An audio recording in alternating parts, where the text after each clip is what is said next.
go home, or like you need to find a bathroom, like a safety shelter, and like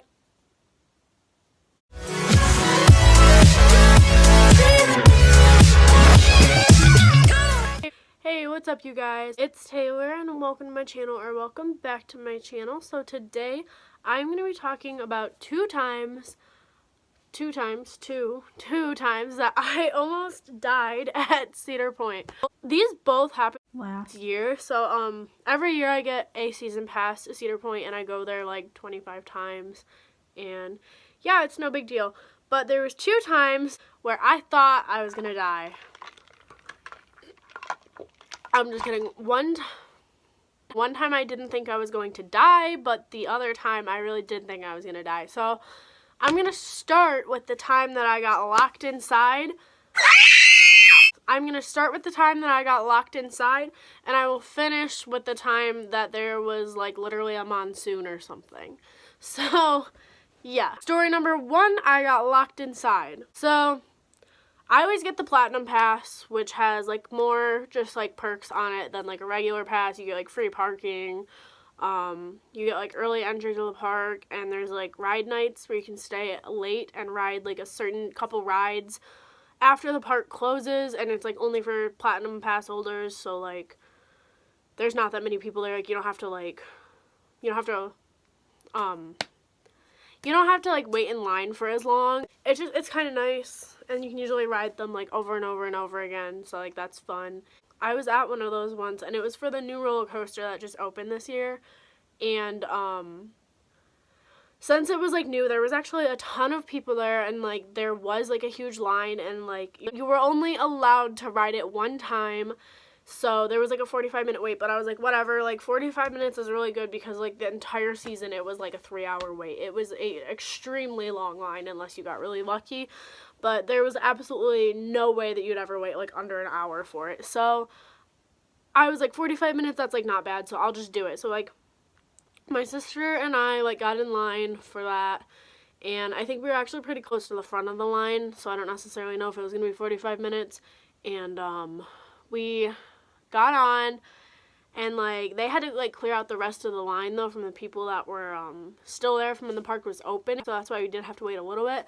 So they cleared that out and got everything ready for us, and the workers on the ride were not being like very nice. Like they were very upset and they were very annoyed, and basically someone, I don't know if someone heard them talking about it, but somebody ended up figuring out that they didn't know that they were having a ride night that night, so they didn't even know that they had to stay late and like run the ride like past close. So they were not happy about that, and they were being like super rude or something, I guess. And yeah, so there was red flag number one. But so we were like, whatever, like they'll get over it, like they should have known, like that's not like our fault, you know. And we rode the new ride or whatever, and that ride was literally the farthest point from the entrance that you could possibly be. So we had to walk all the way to the front of the park, and we got up there with a couple other people that were also on the train. There's like different exits like here and there on the sides of the parks and stuff, but we parked at the main entrance right in the front. So we had to walk all the way to the main entrance in the front, and we get there like, you know, 10-15 minutes later, walking through the entire park, and the gates are down in front of the gate. The gates are down in front of the gate. Yeah.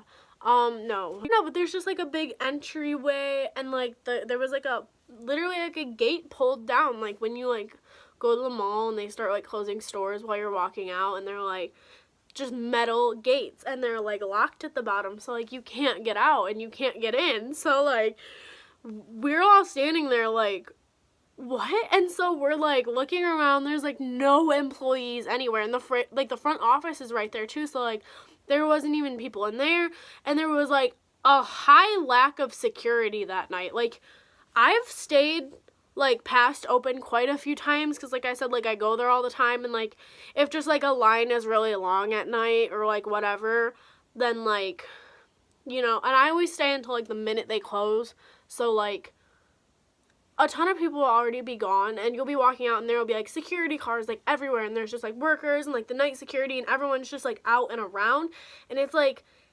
definitely not as busy as it is like when it's open, obviously, but it's still weird because it's like busy at night just with workers. And so there just was like not that much security that night either. So like, of course, there was nobody driving around. No one saw that we were like stuck there. No one knew what to do. And so like everyone's just kind of sitting around there, and like we didn't know what to do. Like, we didn't know who to call or anything. So I think someone was going to call the cops. I don't know if they ended up calling them or not. Yeah, everyone's like sitting there trying to find like doors on the side to get out. Like, because there was like a couple buildings and like there was some gates for like worker entrance and stuff. And so like everyone's just kind of going through there and seeing if like there was anything like open that we could get out. Maybe they just didn't want to leave like the gates open, which is like understandable. So we're looking and we cannot find a way to get out. And so these people are like talking about calling the cops, and like I don't know if they ended up doing it, but eventually some Cedar Point security guards ended up coming. They were going to come and let us out, but they didn't have a key, so they had to like call someone else to come get us. But while that person was like going to get the key, or whoever had the key or whatever, someone did find a side entrance that we were able to get out. So everyone like piled out of the side entrance, and yeah, I don't know, security guard probably came back and was like, literally, where is everyone? They're all gone. But we got out eventually. Okay, so my second story is the time that there was like a monsoon or something. I think that was this year. It might have been the year. No, I'm pretty sure it was this year. But it was back when there was a big hurricane going on somewhere. I don't remember when Hurricane Harvey was. I don't know. But it was like the last like big hurricane probably. And oh my God, when you live in like Michigan and there's like a hurricane in like Florida, you get like the aftermath of the hurricane. Like the hurricane, is down here in Florida, and like obviously it moves up, whatever, but it's like dying down. Like obviously I'm not saying we got a hurricane, but like intense winds and intense rains that were like left over from the hurricane were like come up, and they're like on Lake Erie, and Cedar Point is right on Lake Erie. So like we're getting all of that, and like I knew it was supposed to rain that night, but like I would still go to Cedar Point when it was raining, because like if worst came to worst, I could just leave Cedar Point and like go shopping or something out there, like at the mall near there and stuff. So I was like, okay, whatever, it's fine.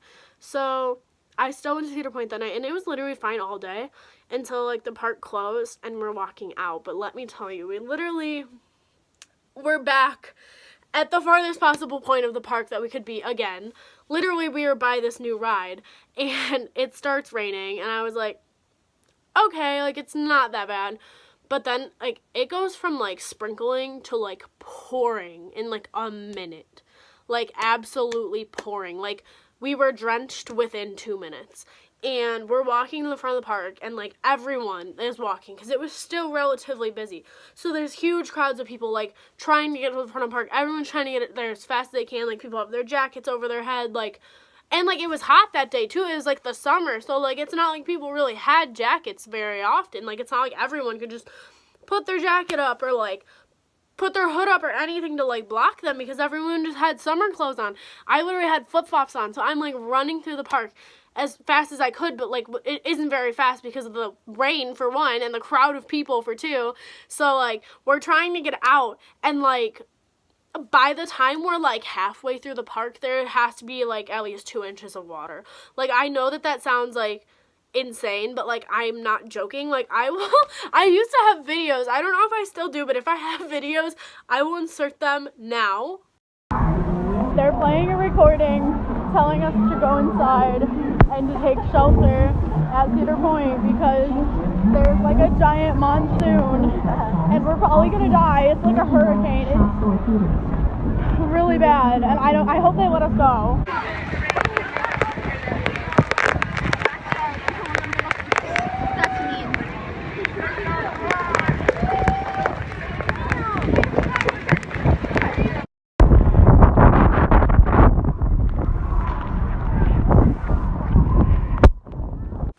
And so yeah, like we're trying to get through. There's giant puddles of water like covering people's feet, making them so wet. Their clothes are drenched and dripping. It is freezing. It is windy. And like literally these like alarms start going off in the park like it's like The Purge. Like they sounded like The Purge.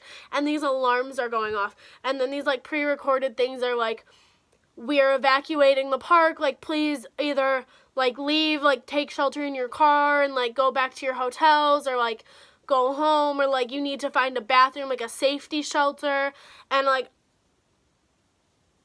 all these things come on and they're telling people to like take shelter, like evacuate the park, like find safety, like all this stuff. And it was literally crazy. Like there was people everywhere. There was wind, there was rain. It was awful. It was freezing.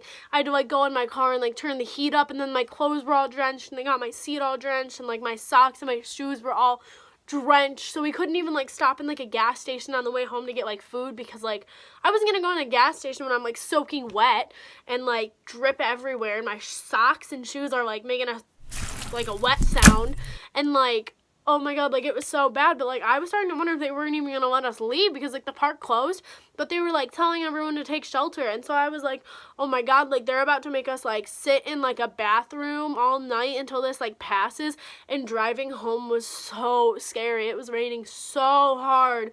I had to drive so slow. It took so long to get home. It was literally terrifying. I thought I was going to die. I cannot even imagine the people that are in the real hurricanes. Like I literally like cannot even imagine. I couldn't handle that.